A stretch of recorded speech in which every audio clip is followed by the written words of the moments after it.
రజనీ రాగమాల 10వ ఎపిసోడ్కి స్వాగతం.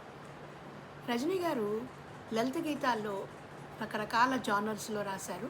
అందులో గజల్స్ ఉన్నాయి, ఠుమ్రీలు కూడా ఉన్నాయి. ఇవాళ నేను ఎంచుకున్నటువంటిది గజల్ అనేటువంటి ఒక శీర్షిక శతపత్ర సుందరిలో ఉన్నది. అది ఎంచుకున్నాను. హాయిలో నేల ఎదకింత హింస. ఈ పాట ఆయన 1945లో రాశారు. అయితే గజల్ అనే పేరు ఉంది కదా, ఆ గజల్ ఛందస్సు సాంప్రదాయంలో ఆ ఛందస్సులో నడుస్తుందా అనేటువంటి ఒక సందేహం నాకు కలిగింది. అయితే ఈ ఈ సందేహ నివృత్తికి నేను జేకే మోహన్ రావు గారని అమెరికాలో ఉంటారు. వారు ఉర్దూ, తెలుగు, కన్నడ ఈ ఈ అన్ని భాషల్లోనూ పండితులు. వారు ఈ ఉర్దూ గజల్ ఒక ఛందస్సు గురించి చాలా విస్తారంగా చర్చించారు. ఫేస్బుక్లోనూ ఉన్నాయి. ఈ మాట మ్యాగజైన్లో కూడా మనకి ఇది కనపడుతుంది. వారిని ఈ ఈ పాటకి పంపించి ఇది ఉర్దూ ఛందస్సులో ఉన్నదా, గజల్ ఛందస్సులో ఉన్నదా అని అడిగితే వారు లేదు అని చెప్పి నాకు చెప్పారు. అయితే మరి ఉర్దూ ఛందస్సులో ఆ పద్ధతిలో లేనప్పుడు, గజల్ ఛందస్సులో లేనప్పుడు దీన్ని గజల్ని ఎందుకు అన్నారు అనుకుంటే, ఆ పాట నడిపినటువంటి తీరు కానీ ఆ సంగీతం కాని వల్ల దీన్ని గజల్ అనుంటారు అని చెప్పి నేను తీర్మానించుకున్నాను. ఇక ఈ పాట సంగీతం గురించి చెప్పాలంటే అది ఒక కథ ఉందండి. ఈ పాట రచన రజనీ గారు అయితే స్వరకర్త మల్లాది సూరిబాబు గారు.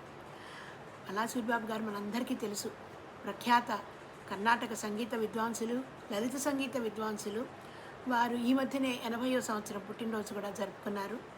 వారి గురువు గారు ఓలేటి వెంకటేశ్వర్లు గారు ఇద్దరికీ కూడా ఈ ఉర్దూ గజల్ అన్న, హిందుస్థానీ సంగీతం అన్న చాలా ఇష్టం. చాలా ఎంతో ఆనందపడుతుంటారు అది వింటూ. ఎప్పుడు వింటూనే ఉంటారు. ముఖ్యంగా బడే గులాం అలీ ఖాన్, మెహదీ హసన్, గులాం అలీ వీరి గజల్స్ వాళ్ళు ఎప్పుడు నిరంతరం వింటూనే ఉండేవారు. ఈ ఓలేటి వెంకటేశ్వర్లు గారు కూడా ఈ గజల్ పద్ధతిలో ఒక సంగీతం చేకూర్చాలనేటువంటి ఒక ఉద్దేశంతో కృష్ణశాస్త్రి గారితో అడిగి ఒక పాట రాయించుకొని దానికి ట్యూన్ కట్టి మనకు ప్రసారం చేశారు. అది ఒక మాధుర్య తునక. ఎంత అందంగా, ఎంత హృదయంగా ఉంటుందో. గడచేనట్టే సఖియా ఈ రాత్రి అని చాలా బాగుంటుంది. అదే పద్ధతిలో సూరిబాబు గారు కూడా తను కూడా ఒక పాటకి ఇలాగ గజల్కి ఒక స్వరపరచాలనేటువంటి ఒక ఉద్దేశంతో వెతుకుతూ ఉంటే శతపత్ర సుందరిలో గజల్ అనే శీర్షికతో ఈ పాట కనిపించగానే దాన్ని తీసుకొని ఆయన అప్పటిదాకా వింటున్నారు మెహదీ హసన్ది అబ్కే హమ్ బిచడే అనేటువంటి పాట. ఇది రాగ్ భూపేశ్వరిలో జరుగుతూ ఉంటుంది. భూపేశ్వరి చాలా అరుదైనటువంటి రాగంలో ఆయన కూర్చు సంగీతం చేర్చారు. అయితే సూరిబాబు గారు ఆ పాట విని ఆ పాట ఒక ఇన్స్పిరేషన్ తోటి ఈ పాట చేశారు. అయితే ఈ పాట ఆయన సమ్మోహిని రాగంలో చేశారు, వాసంతిక అనేటువంటి రాగంలో చేసి ఆ పాటను తీసుకువెళ్ళి రజనీ గారికి వినిపించారట. వినిపిస్తే రజనీ గారు చాలా ఆనందపడ్డారు. ఎంత బాగుందంటే ఆ పాట చాలా ఆనందపడి ఇక నుంచి ఈ పాటకి ఇదే ట్యూన్ అని చెప్పి అన్నారు. ఆ తర్వాత రజనీ గారు ఎప్పుడు ఆ పాట పాడలేదు, కానీ రజనీ గారి అబ్బాయి వెంకోబు, అలాగే సూరిబాబు గారు, ఆ సూరిబాబు గారు గుర్తులోనే ఆ పాట రేడియోలో ప్రసారమైంది. వారి అబ్బాయిలు ప్రఖ్యాత సంగీత విద్వాంసులు మల్లాది శ్రీరామ్ ప్రసాద్, రవికుమార్ వీళ్ళందరూ కూడా ఈ పాటని పాడి బాగా ప్రాచుర్యంలోకి తీసుకొచ్చారు. ఇక కొన్ని సంవత్సరాల తర్వాత నేను రజనీ గారిని అడిగాను, సూరిబాబు గారి పాట సరే, ఆ బాణి సరే, మీరు ఏమి సంగీతం కూర్చారు అంటే, నేను మర్చిపోయానమ్మా, ఈ పాట విన్నప్పుడల్లా నాకు సూరిబాబు గారి ట్యూనే వినిపిస్తోంది అని అన్నారు.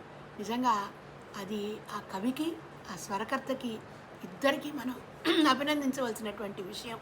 ఒకరి గొప్పతనం ఒకరికి తెలిసినటువంటి సందర్భం అది.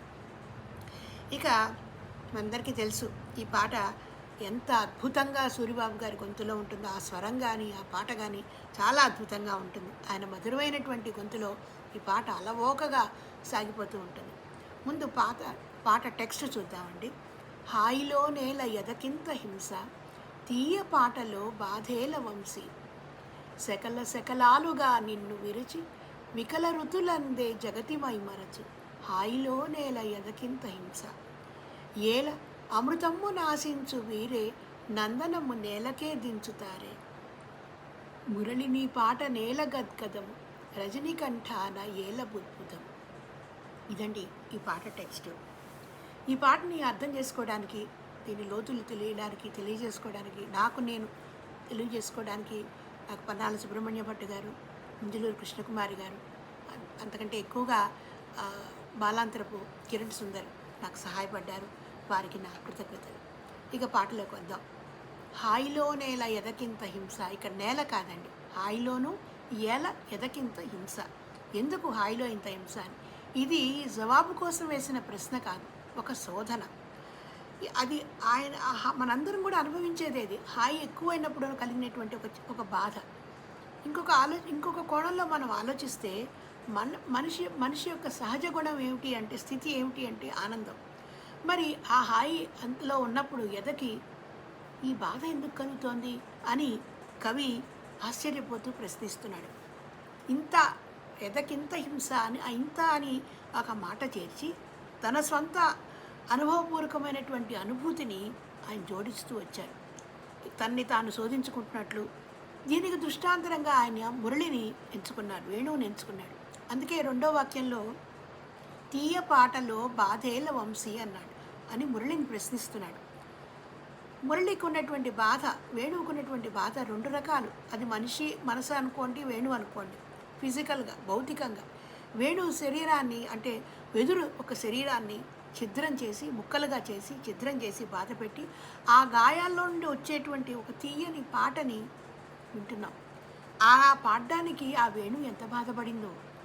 ఇక మరొక కోణంలో, అంటే ఒక ఫిలాసాఫికల్గా చూస్తే, వేణువు సా అనేటువంటి ఒక స్వరం పాడినప్పుడు హాయిగా ఉంటుంది. సా ఎప్పుడు బేస్ నోటు, అది అన్ని స్వరాలకి మూలం. మరి అదే స్వరం వేరే స్వరంలోకి వెళ్ళి అందులో నుంచి రీ గా అని పలుకుతున్నప్పుడు ఒక కదలిక వస్తుంది. ఆ కదలిక ఒక బాధ. ఆ కదలికలో ఉన్నటువంటి శ్రోతల్లో కూడా ఒక అనుభూతి కలుగుతుంది, ఒక ఎమోషన్ కలుగుతుంది, ఒక ఉద్వేగం కలుగుతుంది. అది బాధ కింద కవి అంటున్నాడు అనమాట. ఇక్కడ సా నిరపేక్షకమైతే మిగతా స్వరాలన్నీ సాపేక్షికాలు, సాతో ముడిపడి ఉంటాయి. అది రిలేటివ్ టు సా. అందువల్ల ఈ పాట ఆయన అన్నాడనమాట, ఇంత హింస ఎందుకు వస్తోంది, ఇంత హాయిలో ఎందుకు ఇంత బాధ కలుగుతోంది అనేసి. సెకలాలుగా నిన్ను విరచి, అంటే వెదురుని మనం ముక్కలుగా చేసి అందులో రంధ్రాలు, కన్నాలు పొడిచి దాంట్లో నుంచి మనం పాట పాడుతున్నాం. వికల ఋతులందే జగతి మైమరచు. వికల అంటే ముక్కలు, ఋతులు అంటే ధ్వనులు కావచ్చు, కాంతులు కావచ్చు.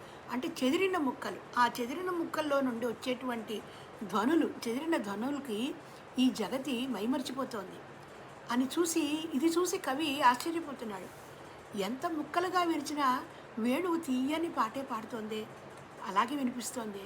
ఇప్పుడు మరో కోణంలోంచి ఆలోచిస్తే జగతి ఆ తీయని పాట విని మైమర్చిపోతోంది కానీ వేణువు ఒక బాధని అది గమనించటం లేదే, దాని గురించి గుర్తించట్లేదే. ఈ రెండూ కూడా కవి ఆశ్చర్యపోతున్నట్టుగా మనకు అర్థమవుతుంది. ఈ రెండు వాక్యాల్లో కూడా మన జీవితంలో మనకు ఎదురైనటువంటి ఘర్షణ కూడా కనబడుతూ ఉంటుంది. ఏల అమృతమ్ము నాశించు వీరే నందనమ్ము నేలకే దించుతారే. ఏల అమృతము ఆశించు వీరే. అమృతం ఎక్కడ దొరుకుతుంది? ఆ స్వర్గంలో ఉంటుంది. ఈ చరణం యాక్చువల్గా ముందు, అంటే రెండో వాక్యానికి, దీని ముందు వచ్చినటువంటి వాక్యానికి విస్తరణ, ఒక ఎలాబరేషన్ లాగా వస్తుందన్నమాట. అమృతం అంటే ఏమిటి? ఆనందం. ఎలాంటి ఆనందం? అంతం లేనటువంటి ఒక ఇమ్మోర్టల్ హ్యాపీనెస్. అది ఎక్కడ లభ్యమవుతుంది? స్వర్గంలో ఉన్నటువంటి నందనవనంలో. మరి ఆ నందనవనంలో, ఆ స్వర్గంలో ఉండి ఆ అనుభూతిని పంచకు అక్కడితోనే తృప్తి పడకుండా మనిషి ఆ నందనవనాన్ని నేల మీద, అంటే ఈ లోకంలో, ఈ భూలోకంలో ఆ అనుభూతిని పొందాలని తాపత్రయపడుతూ ఉంటాడు. కానీ అది సాధ్యమా? సాధ్యం కాదు. అందువల్ల అది అక్కడ బాధ కలుగుతూ ఉంటుంది. అందువల్ల అక్కడ మిగిలేది బాధ మాత్రమే. దానికే నందనవనాన్ని భూమి మీద తెచ్చేటువంటి ప్రయత్నం చేస్తున్నాడే మనిషి అని ఆశ్చర్యపోతూ ఉంటాడు. తర్వాత మురళి నీ పాట నేల గద్గదము, రజనీకంఠాన ఏల బుద్భుదము. మురళి అంటే వేణువుని ఆయన ఉద్దేశిస్తూ నీ పాటలో ఎందుకు ఇంత గద్గదం అన్నాడు. అంటే వేణునాదం ముక్కలుగా వచ్చినటువంటి ఆ నాదంలో ఒక తీయదనం ఉంది, ఆ తీయదనంలో ఒక విషాదం ఉంది. ఆ వాద్య ఒక లక్షణమే అది. ఒక రకమైన విషాద రేఖ ఆ తీయటి స్వరంలో వెనకాల వినపడుతూనే ఉంటుంది. అది వింటున్నటువంటి రజని కంఠాన ఏల బుద్భుదము. బుద్భుదము అంటే బుడగ, గాలి బుడగలాగా రజని కంఠంలో డగ్గుతిక వినపడుతోంది. రజని అనేది ఇక్కడ ఆయన పాటలన్నిటిలోనూ వచ్చేటువంటి మకుటం. రజని అని వస్తూ ఉంటుంది. ఆ రజనీ కంఠాన ఏల బుద్భుదము, ఇలా ఇంత డగ్గుతిక, ఇంత ఉద్వేగం, ఇంత అనుభూతి, ఆ పాటకు విన్నటువంటి ఒక రియాక్షన్, ఈ కవిలో కన్నటువంటి ఒక భావ ప్రకంపన, ఈ కల్లా ఆయన గొంతు కూడా డగ్గుతిగా మారిందిట. సూరిబాబు గారి గొంతులో ఈ పాట ఎంత మధురంగా ఒదిగిపోతుంది అంటే ఆ రాగం కూడా ఆ పాటలోని తాత్వికతని మనకి తీసుకొచ్చి బయటకు చూపెడుతూ ఉంటుంది, మనసుకు హత్తుకుండేలాగా చేస్తుంది. శృతిబెత్తని గొంతు అంత అలవోకగా రాగప్రస్తారణ చేస్తారంటే మన మనసులు వెంటనే ఆ లోకంలోకి వెళ్ళిపోతూ ఉంటాయి. ఆ స్వరకర్తకి, ఆ కవికి కూడా మనం ఎప్పటికీ ఈ పాట విషయంలో ఎంతో అభినందించాలి, ఎప్పటికీ రుణపడిపోయి ఉంటామేమో. ఇప్పుడు ముందు ఆ పాట కొంత విందాం.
ధన్యవాదాలు. మళ్ళీ కలుద్దాం ఇంకొక ఎపిసోడ్తో.